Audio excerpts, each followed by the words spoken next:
including this. You don't really need to see this. Hey, dummies.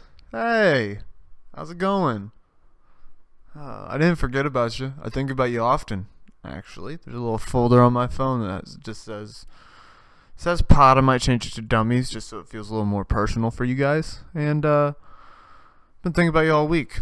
Thought about you all last week too. Last week, however, I had COVID, and unfortunately, podcasting is, in as much as this is jerking myself off, is like similar to,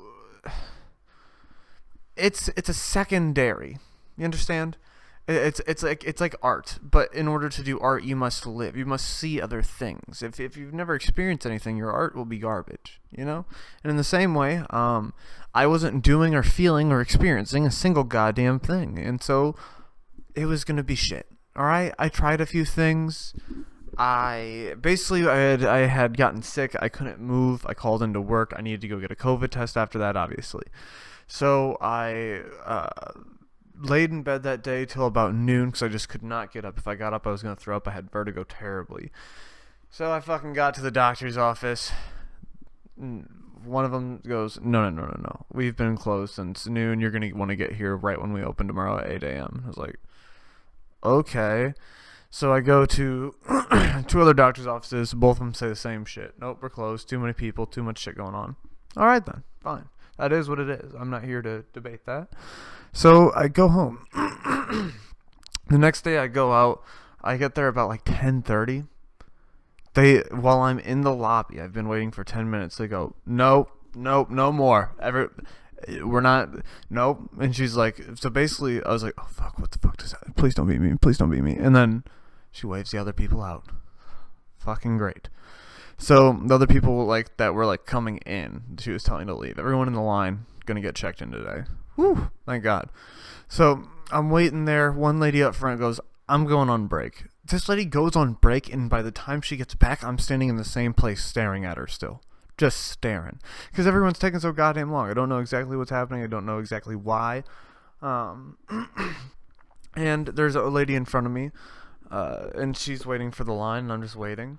And these other people come in, and they seem to look pretty similar, honestly, in some ways. In other ways, not as much. Like, I wouldn't have expected this. So basically what happens is they start communicating in a language that I don't recognize. Not saying much. I wouldn't recognize most languages, as I am ignorant. And so they start kind of having to go back and forth. It seems friendly. And so I'm expecting this lady right here to be nice enough tell these people they're not doing it anymore. You know, these people will be angry as fuck if you go up to that window right now. But instead, she does a thing this. She welcomes them onto the game show. Congratulations. You're on your way. Right there, pass go, collect $200, you know. What are you doing here? What is this? What is this? So they go up there, and I've now been waiting for about 20 minutes, just sitting in the same spot. Not counting the whole time. I'm saying this one moment, I've been sitting in the same spot for 20 minutes because this lady just got back from break. So, and that's not her problem. She's supposed to go on fucking break. You got to go on break. No one else is gonna fucking take your break for you. You know, she's got to go do that. However, these people have now cut me, and I haven't moved because they've cut me.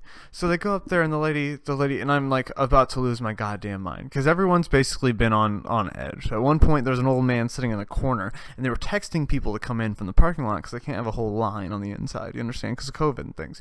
So they only have the people waiting to get checked in. They move out to their car. You come back. So these people were waiting out in their car and coming back in or whatever. And like people are like trying. There's this old man on the bench that's trying to be like. Like doing an old, like, bro, ain't nobody in fucking 30 years, bro. What the fuck is that? So he started, sir. The dude's just ignoring him. He's like, I'm not playing these goddamn games. He's probably got COVID and shit. You don't want to get nobody sick. And so they're trying to ask him if he's got checked in. Mind your business, you know, whatever. And so I just let it go. I'm not worried about it. I get why people are angry, whatever. So then this happens, and I've been letting it go this whole time thinking, like, you don't know what you're talking about. You don't know the process, dummy. You don't know the process. You're just a dummy. And then all of a sudden out of my mouth comes, no, no, no, no, no, no, no. They cut and they're acting like they can't understand me right now. They fucking cut people and she fucking let them. And I point to the other lady in front of me and they're like, and they're like trying to ask them a question. But regardless, like, you can't, like, just wait at the end of the line. Don't fucking come in here and cut me, start asking questions about when you can be seen. You know why? Because I'm asking the same question, and I waited in fucking line. Okay? You piss me off. All right? So, like, if you want to wait at the back of the line, they want to tell you that you can't be seen today and that you just have a question. Fine, sort that out. Don't fucking cut the line to make that a fucking imperative. Okay? Other people got shit going on. Okay? Whatever. Now, and I get it though. There's also some things though where I mean, like, if you cultures are just different, you know. Just things are gonna be different. And so I tried to, like, keep that low key because I know they're thinking to themselves, they're like, this guy's gonna go get in his fucking lifted pickup truck, and because I mean, look at my size. I obviously own some sort of something 50. Ford, you know, Ford something 50, you know, probably a 1550 by now. They're probably tanks basically. They've just remade the Hummer slowly, but I know they probably thought I was just gonna put on my MAGA hat, just be like, "You did good today, buddy. You did good." But instead, I just yelled at them in public. Did I feel bad? A little bit. Was I pushed to my edge? Yes. That was the other thing too during COVID. It's an interesting thought process because somebody goes, hey, there's a small chance you might die. Small. It's real small. It's like 1 in 200 and you're in a good age range, so it's even lower than that, you know? But it is odd. And you think to yourself, what is the end? Is this the end? What am I supposed to do? I also get very depressed. I've been diagnosed with major depressive disorder, generalized anxiety disorder, and like a social anxiety disorder. All of those are, 2 of those are from one guy, one's from another guy, so it's just more of a difference in opinion. Over COVID, you get bogged down, and a lot of your vulnerabilities start to show. You start to see a lot of things whenever you're by yourself that don't necessarily get to ignore anymore because you're only by yourself. There's nothing there to keep you distracted, you know. Everything else is done. You've pulled the cocaine lever, the endorphin lever on everything. You can't. No more video games, no more Netflix, no more Hulu could make you feel any better. And so with major depressive disorder, what happens a lot of times is that it turns into a spiral. You start to spiral.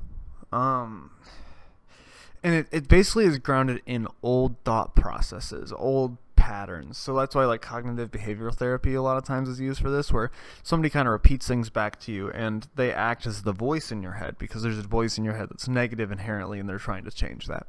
So with this, basically, I just started spiraling. I just lost it. And what happens is something interesting, is that eventually you almost have a process to the depression, a way that you're dealing with it, a way that you're going to do it. So, like, one of those things was just straight up like, should I kill myself? Should I?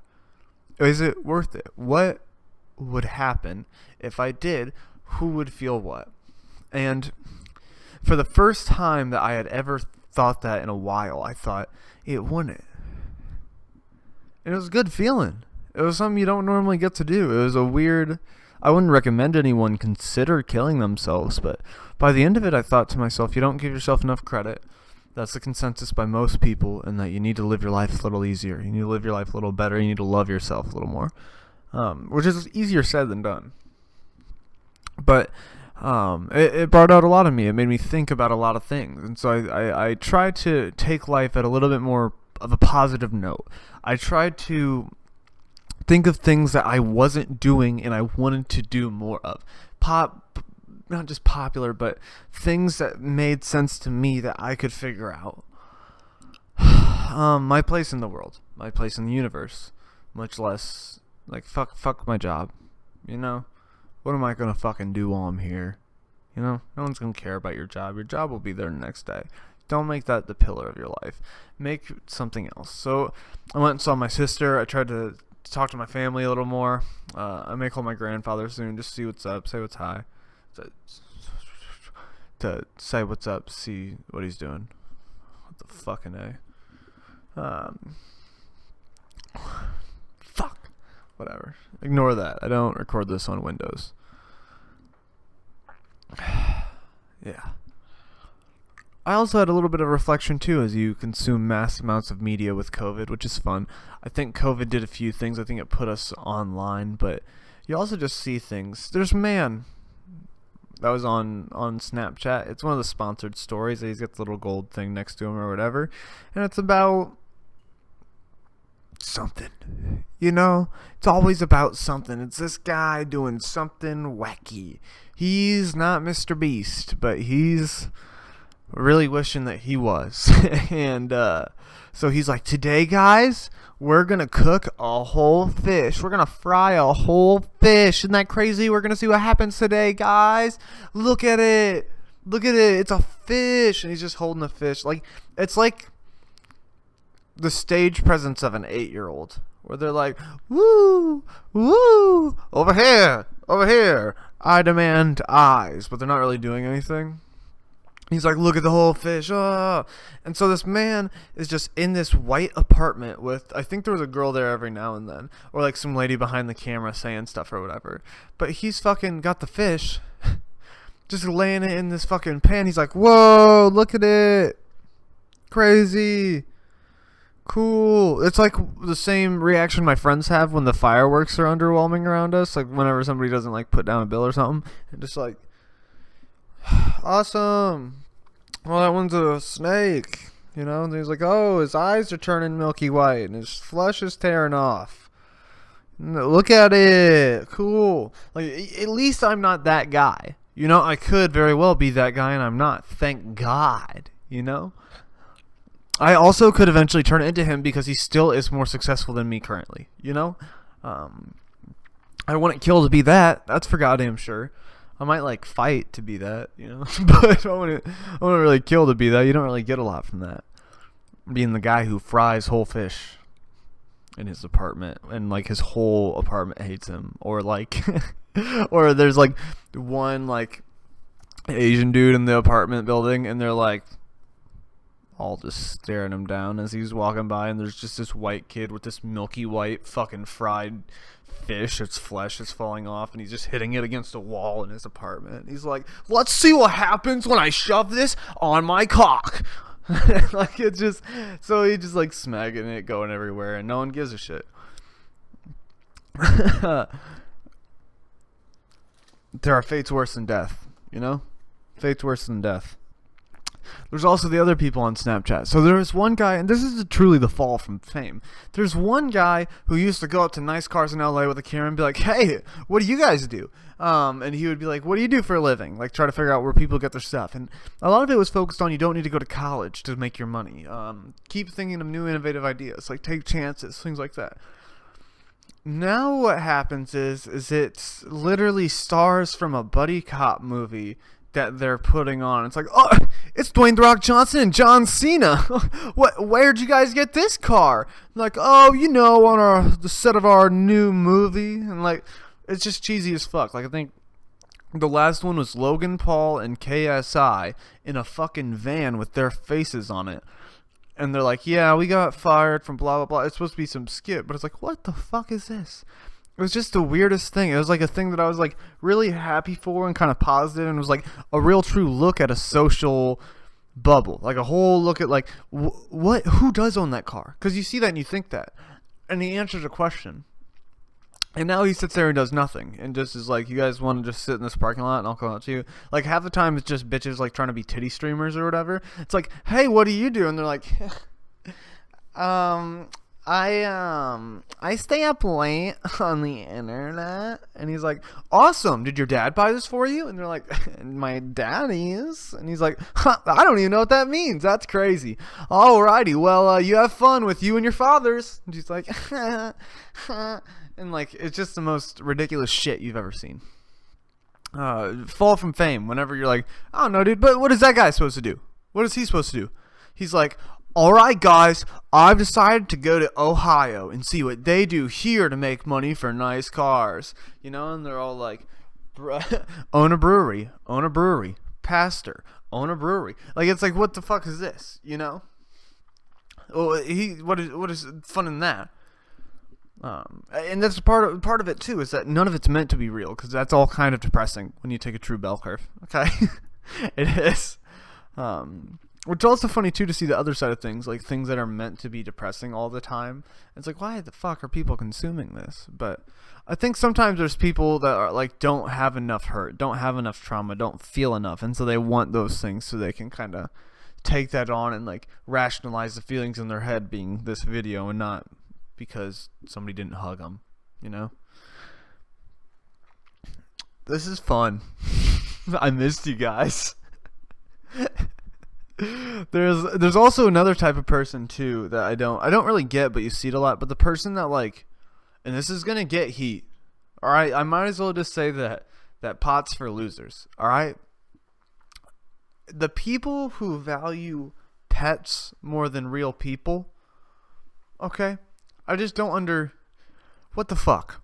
I saw a fucking thing, and this person comes to this fucking canine shelter.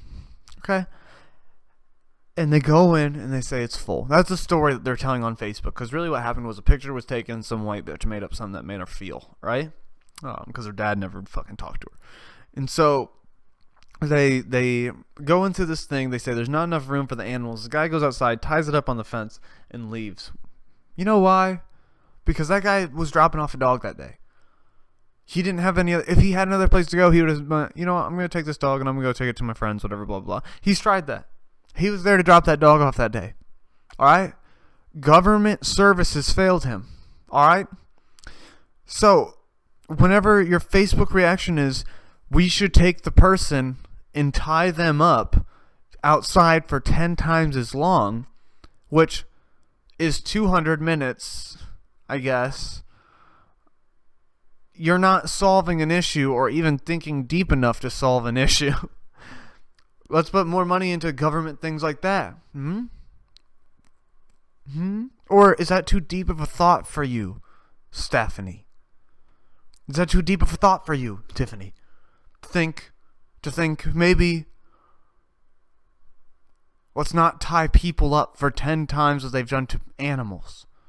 Sure, some of these people are sociopaths. Some of them are just autistic. Okay? Some of these people are desperate. Some of these people are starving. I'll tell you what. You know how you smoke cigarettes in the car with your kids? We're going to smoke 200 packs in the car with you. But we're just going to keep blowing on the cigarette until all the smoke comes out and just lock you in the fucking car.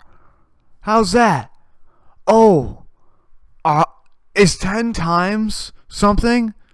Is 10 times what you've done in your life maybe not what you should have done to you as a punishment?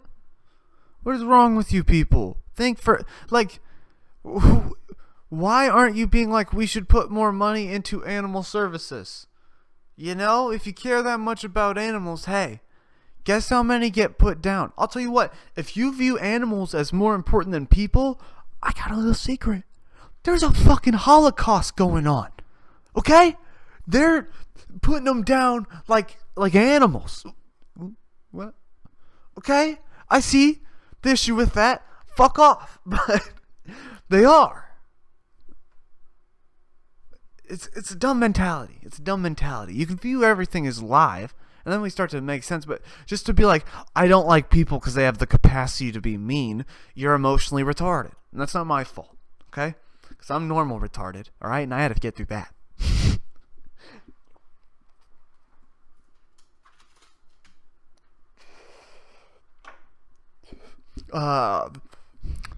I've seen some fun things lately. My one buddy shared this thing. They always have this fun little, like, just stoner bullshit that they say, you know? Like, one was this meme on this, like, stoner women, or, like, funny page for stoners, you know? Like, cool little stoner activities, you know? And so one of the pages was like, what if you could smoke with everyone's perspective of you. So like, what if you could smoke the you that exists in people's minds? What if you could smoke with every one of them? You know, and like imagine that you get the invitation to the transdimensional, interdimensional, the interdimensional smoke sesh of Dummies. You look down and it says your dumbass name. You're like, it's me. I'm the dummy. And so you get going, you go up the stairs, because it's at heaven, it's in heaven. And so you go upstairs to heaven, and you're like, oh, I hope this isn't killing me. I hope I get to go down. You know, you're not sure of the logistics on it. You open it up, you step inside, and you're like, and there's the biggest blunt you've ever seen. And so as the dummy that matters, the head dummy, you grab it. You start sparking it. It takes a butane torch in your whole mouth, looking like you're making smoke signals. And you're getting it going. It starts going. Yeah, yeah. Everyone starts shouting. They're all excited. They're going crazy, right? And then all of a sudden, you take a big ol' hit. God's weed is good. God's weed is fire. It smells like oranges and blueberries. And so you exhale the oranges and the blueberries, and you're like, this is fire. And so you go to pass it to the person on your left, and they have really weird stubby fingers where you're like, okay, that's a weird version of me. And you go to pass it, and it's you with Down syndrome. You're like, oh, I don't know if should I? Am I supposed to? And now he's crying. Now he's fucking crying. Look what you did. So I don't know. Am I supposed to? Okay. So you pass it to him. Now he's smoking. Like, I hope there's not a police officer me here or some social worker me here. You know. Luckily, no one thinks of you as anything responsible, so you're good. However, you look over across from you, and there's just a you standing like this, and he's naked, and he's got the littlest dick you've ever seen. You're like, what the fuck is that? Who invited him to the smoke? Who invited him to the smoke sesh? Who is that? Who thinks? Who is that? Who is that? It's probably, you know, who knows? Who knows who that is? You know, an ex-girlfriend, your mother, your grandma. I don't know. You know, somebody who changed you when you were younger, and now sees you, but didn't see you in between like anywhere other time. Because if they would have pictured you as anything else with a little dick, that would have been weird, especially like 5-6 years ago if you would have been under 18. You know. But there's just you with this little dick, and you're like, you know, and you're like, what the fuck is baby dick dummy doing over there, you know? And then all of a sudden, you look over even to the right, and now the Down syndrome one is trying to pass it to one of you who, you're like, what the fuck? What is that? And he's just like, okay, but I think it's just you in a business suit, you know? It's just a dummy in a business suit. You're like, okay, he's not like a pedophile or anything. He just likes khakis, okay? That's a good one. That's good. And so then you look over though, and there's just this extremely slender gay you with all kinds of tight leather outfit on, and then he just goes over to the tiny dick you and slaps you on the ass, and he's like, and you're like, oh god damn it, oh fucking A, you know? It wouldn't be fun. It wouldn't be fun. And also there's people who don't think of you. Yeah, so there's people who don't think of you good, you know? Like, what if there's just, like, little dick you is, like, kind of getting it on with gay you, and then all of a sudden fucking, there's just, hello? The fuck is this? Oh, gee, is that the reefer? No. 99999. Not the reefer. No. Oh, disgusting. Oh, put them all down. Give me the guns. Where are they? Oh. He tried to invade like heaven with all of his guys, but they couldn't come with him because they didn't get invited, you know. But that's the thing. There's going to be terrible versions of you that you would never want to meet because you're already probably kind of close to that. So don't think of the worst versions of you, you know. Especially like quiet people. You're just going to be in a room with a bunch of rapists, and that's not your fault. You're not like that, but there's a lot of people who don't handle creepy well, and the minds run amok, okay? So imagine like there's just some like quiet kid in class. He gets straight A's. He wants to be a rocket scientist, you know? He doesn't want to be an astronaut, but he wants to maybe go up to the space station one time. He wants to understand it. He wants to make rockets, you know? And he's sitting there in the back of the class. He gets invited to the interdimensional smoke session. He gets up going, and there's a bunch of dudes in fucking cloaks with AKs and a bunch of hims that are just trying to rape the rest of them. You know, it's not good. Not his fault. Little Timmy's a little bit creepy. You know, wears a little too much makeup. Not good at it because he's only 16. No one's good at makeup when they're 16. Not even the girls. Timmy, come on, man. You know, it'd just be rough. I just don't think people think these things through on their stoner thoughts. You know, they think stoner thoughts. This would be fun. I mean, sure, it'd be fun for who? Nazi you gunning all of you down? I don't know. Maybe you're Nazi you. So along with COVID, I did get very depressed, and I thought about killing myself, and not like considering it fully, but just trying to think through it. Like, why do you think this? What is the real negatives, positives of these things? And so I started to actually study philosophy, just trying to look for something to once again better myself and make me feel like I have some power in this universe. Like we had talked about in the last episode, multidimensional. I know not many people got to the end, and that's okay. I don't blame you. That's why I talked about the shit at the end, because it's fucking insane. But there's the possibility that life gets better after you die. What a wonderful idea. And so I start looking into philosophy about like life, what it's about. There's one guy, Martin Heidegger, and basically he proposes that everything in the world is connected, that the world wouldn't exist without you and you wouldn't exist without the world, and that those things are intertwined. So you are the same as this world. You are. You're part of it. You're like a hair follicle on a head. Without you, sure, maybe at points it feels like no one's gonna make a difference. But there are times that it does truly change how things look. Even just one little small thing. And so it's about being and time is his like paper or book or whatever that he had written. And it's interesting too. He talks about ready in hand, which basically is like a tool. So like ready to hand. So like a tool is ready to be picked up and it becomes part of you. The head of the hammer, the stick itself, you bang it on the tool. You almost forget it's part of you until the head busts off. Until the handle breaks. Then you realize, oh yeah, it's just a hammer. Then you look around for the correct tool, you pick it up, and you start going at it again. You know? This was interesting to me because that is what God does with us. That is what we are to God. Or whatever else there is out there. Whatever, I don't want to say God because it's loaded and you think Christianity by any means. No. What it is that there's a force out there. And it's the same force. It's the same force banging every single hammer. But sometimes those things die. Those things go bad. They don't work forever. They cast them to the side and they keep banging. It just made sense to me. It was really, truly interesting. And really also explained to me why we get this, oh my God, I'm going to die. I get this terrible existential dread. Something's not right. You know, I'm not going to be here anymore. And it's because you think you're the fucking hammer. But you're not any of this. You're not. This makes you unique. We all have the same soul. You are unique.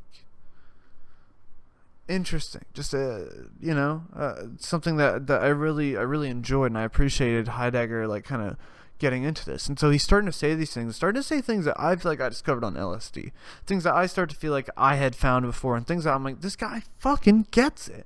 And so the man I'm listening to goes, and as we all know, as the 30s approach, Heidegger, famous Nazi, one of the most famous German philosophers. I was like, God damn it. Of course. I can't the first day I decided to better myself, I'm just consuming Nazi propaganda willingly and for fun. This is what I'm going to do to better my life, you know? Jesus fucking A. But that's it. So now after this, I'm going to go look at things that are anti-Heidegger and just see what they got to say, see what the other side of it is. But I really enjoy listening to him. Not listening to him. He speaks German. He doesn't really think philosophy can be done in any language besides German. But very interesting man regardless. You also start to understand that whenever he says that stuff about ready to hand and things and concepts that I didn't fully understand. And I start remembering back to tripping, and I start to think, well, of course these things are beyond words. Like, these are things that I had to discover from being in a different realm, you know? Like, of course these things are beyond words and why they're hard to grasp. One thing I also did during COVID, one thing that made me reevaluate my life a little bit. I think I need a rival. I think I need a rebellion.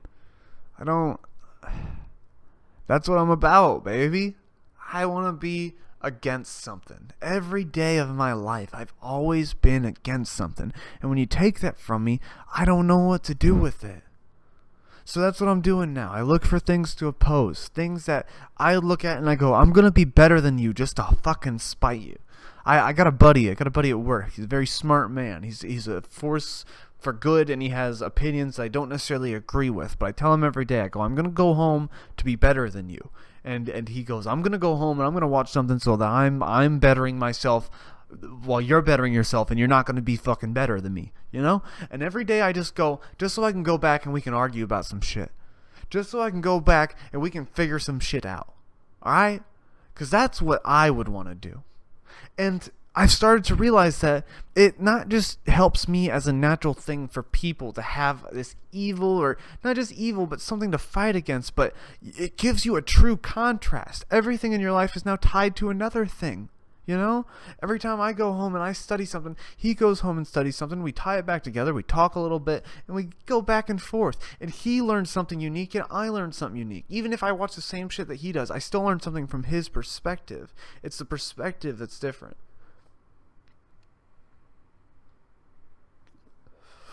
Especially if friends like that, you get a second real world use. That's not something you often get.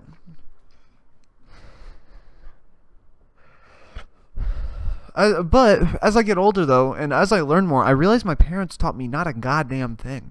I almost just want to like find a child and be like, I have everything to tell you. Listen now, you know? Like, trust me, no one will ever fucking tell you this shit. You need to learn this. This is something you need to understand about the world, you know? And I think a lot of people feel like that, but I feel like a lot of people don't necessarily know what they would tell people. And I think I'm a little bit there. But I do know what I would tell people. I do, and I think it needs to be deeper than the average, because a lot of people stop at the don't care what people think. Don't work to impress others, because you're not going to care about that one day. Fuck that. Call them retarded now. You understand? Okay? If a kid comes up to you and says something about a bully, no. Explain in adult terms why they're losers. Okay? Just do it. I'm tired of it. I get it. I used to not get it when I was younger. But whenever somebody's just a piece of shit to you, my mom used to go, you know, they have a hard life. No. Tell me they don't have a dad. Tell me their mom maybe hits them. Tell me that they don't see their parents or whatever for 12 hours a night, and that's why they're fucking yelling at me. Okay? Understand? Because that's what I need to understand was, oh yeah, this is just one big cycle. Okay? I used to think I used to think everything just spawned at its conception. I didn't realize that everything is just pushing everything one notch over until it gets to you, until the problem finds you, and then you pass it along to the next guy, you know? Or you solve it and you throw it on the fucking ground. You don't pass it along anymore. But there was just a lot of things that I wish would have been taught to me, you know? One thing my dad did teach me that was very important to me, I might have said this before on the podcast, so I'll kind of do it more brief than in depth, but we were sitting in a tree stand and we were hunting. Just sitting there hunting. And I remember all day I was thinking about, like, these fucking assholes that were fucking bullying me, dude. They were kind of being dicks. They were calling me Jew. They were doing all kinds of shit, which is like, I mean, I get it, you know? Like, especially when you're kids, what the fuck else are you gonna do? But they're fucking with me heavy. And so at one point I talked to my dad. I'm like, Dad, what am I supposed to do? These people are everywhere. They're not leaving. I'm in the 8th grade. I have 4 more years with all these people. You know, that's how high school works. And he looks at me and he goes, dummy, the world needs idiots. It needs them. They're gonna be there no matter what. The world needs idiots. They're in everything every day. They do jobs that other people don't necessarily want to do. They do the things that they have to get by. The world needs idiots. And I remember sitting there thinking. The world needs idiots. And I remember looking now, and I'd see people in certain places, and I'd think, not everyone, because that's the thing, is that you can't think everyone. I mean, like, you think that the menial task laborers, you immediately think, like, construction, mailmen, government jobs that are, like, repetitive, but, like, they say unskilled, but, like, still, like, skilled at times, depending on, like, obviously. But I would just think, I wonder how many of those people are just idiots. Dummies. Just like me. Just dummies. Doing what they have to get by and not really going to go anywhere else. It's interesting. It was the first time I'd really had a world view. It really started to understand, and it built the bell curve from the bottom up. You know, you start seeing the idiots and you start to think, what's after that? You know, it started to show me other things in life too. The one thing that taught me was that if there's people that are successful, you want to just put yourself in line with them. Hey, what is that? A whole line of successful people on the left side of the grocery store, a whole line of unsuccessful people on the right side of the grocery store. That's on if you do or don't know. This is a very weird and specific hypothetical. The idea is do what the successful people are doing because they're successful. Alright? Keep your mentality. Like my thing that gets me through today is frugality. I've always been frugal. The only thing I've bought were drugs and whatever else I needed, insurance, food, things to get by, life things, you know? And then everything else I just try to make myself look more like the successful people. I finally got like an investments account, and I'm gonna hopefully I get some things moving, you know, but it's hard. It is fucking hard. It's not easy because here's the thing. You can choose to just stay in the same shit. You can, and it's not a choice sometimes. Sometimes people are going to tell you need to do better and you can't. That's not your fault. I worked a job at a fucking sandwich shop where I got paid fucking garbage for fucking years, and I wasn't going to be able to move out. I wasn't going to be able to pay off my car. I wasn't going to be able to do any of that because I didn't make enough fucking money, alright? And that everyone tells you have a choice, you don't, alright? You're doing your fucking best. I get that. There comes a time, though, where you know. In everything. There comes a time, and this is something that's separated a lot of people that I'm friends with, and a lot of the people that I want to be friends with, and a lot of the people that I want to be. But there's a moment in time that you know that it's going to get harder. That you know that your decision can either be to go home now, take it easy, put your feet up, or you can do the hard thing. That was one thing that church always kind of put into my head, though, was that God's always watching. But not just that, but that, because God's always watching is fucking whatever. You don't know what he's thinking. No one ever does. But what if he's almost always thinking to do the hard thing? Because that's what Jesus would do. And that was one thing that installed, is do the hard thing. Or instilled in me, is do the hard thing. Do the thing that is a little extra work just to show people you still fucking care. Just so that whenever there is a chance that somebody goes, does he give a fuck? They go, hell yeah. Yeah, I know it's a little gay pep talk, but it's how I've been feeling coming out of COVID, and maybe I'm manic. I don't know. Maybe I like have a manic depressive thing. I don't know, but it made me feel better. It made me feel like life's worth doing again. So I've been getting up and I've been living a little better. I think also part of it though is that we have accessibility to these things. You know. My parents never had the access to all of this education, never had the access to see things. And so we ended up, we ended up just living life and trying to get by. And you don't really teach your kids a bunch of fucking lessons. You take them to the zoo sometimes and the park other times, you know? I went on a lot of field trips with like other people and other kids, but that was it.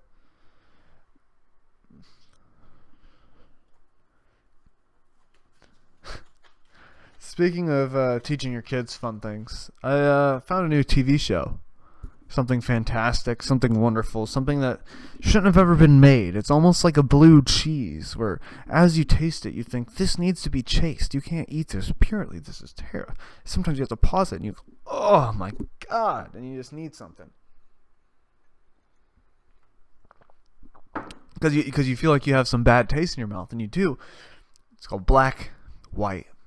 Now, on Black, White, it is about two families, a family of white people and a family of black people, and they cosmetically change their makeup. They like change makeup, and they put like prosthetics on them to make them look like the other race. The show is insane. It's produced by Ice Cube, and there's one guy on there named Bruno, who is very obviously very Italian.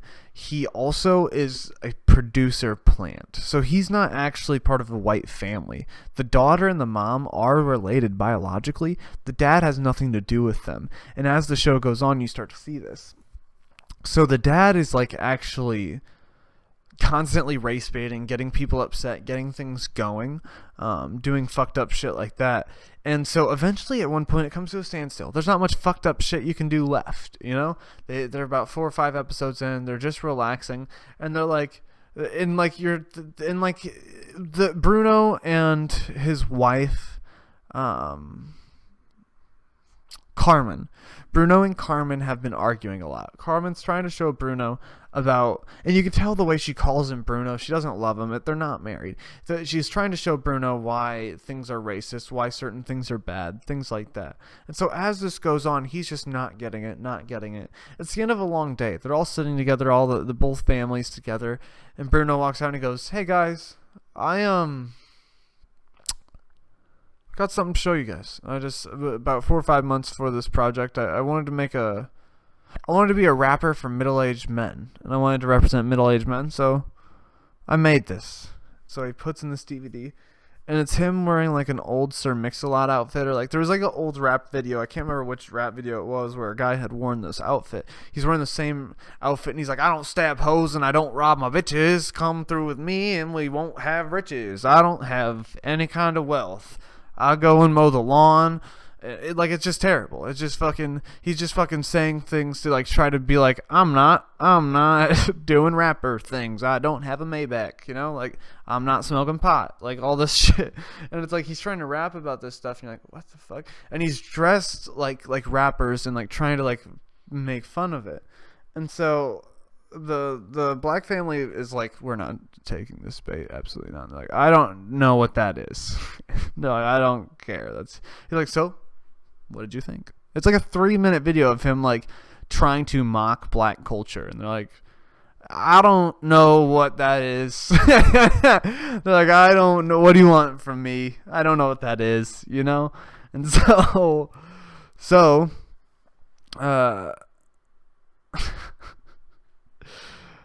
the mom takes the bait, and she goes, "It just looks to me like you're mocking black people. This whole thing is about race. This whole experience has been about race, everything." And he goes, oh. And I didn't say black one time. And it's like, it was the daughter. That's right. It's not even the mom. It's like a 16-year-old white small girl. She's like, "It sounds like you're mocking black people." Goes, oh, I didn't even say race one time. So, boom, you're racist. Because you think those are black people. And they're like, "No, you're doing things and saying things that are just like around culture." He's like, "I don't know what that means. There aren't.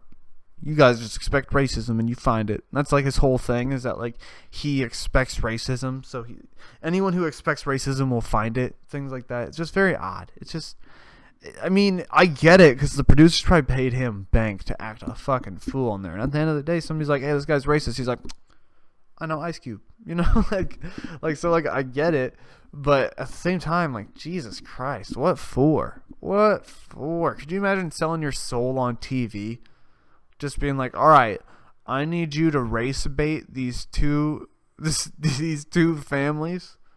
Jesus.